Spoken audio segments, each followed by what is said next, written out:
మామిడికి రాష్ట్ర ప్రభుత్వం టన్నుకు 4,000 సబ్సిడీ ప్రకటించిన నేపథ్యంలో జిల్లాల్లోని ర్యాంపు నిర్వాహకులు రిజిస్ట్రేషన్ చేసుకోవాలని మార్కెటింగ్ ఏడీ పరమేశ్వరన్ తెలిపారు. జిల్లాలోని 42 ర్యాంపులు గత ఏడాది చేసుకున్న రిజిస్ట్రేషన్ కాలపరిమితి పూర్తయిందన్నారు.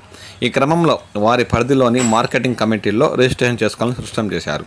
ఆధార్ కార్డు 2 ఫోటోలు తీసుకుని ర్యాంపు రిజిస్ట్రేషన్ చేసుకుంటేనే వీటి ద్వారా విక్రయించే మామిడికి రాష్ట్ర ప్రభుత్వం టన్నుకి 4,000 సబ్సిడీ వర్తిస్తుందని ఆయన పేర్కొన్నారు. సోమవారం లోపు ఉచితంగా రిజిస్ట్రేషన్ చేసుకోవాలని ఆయన సూచించారు.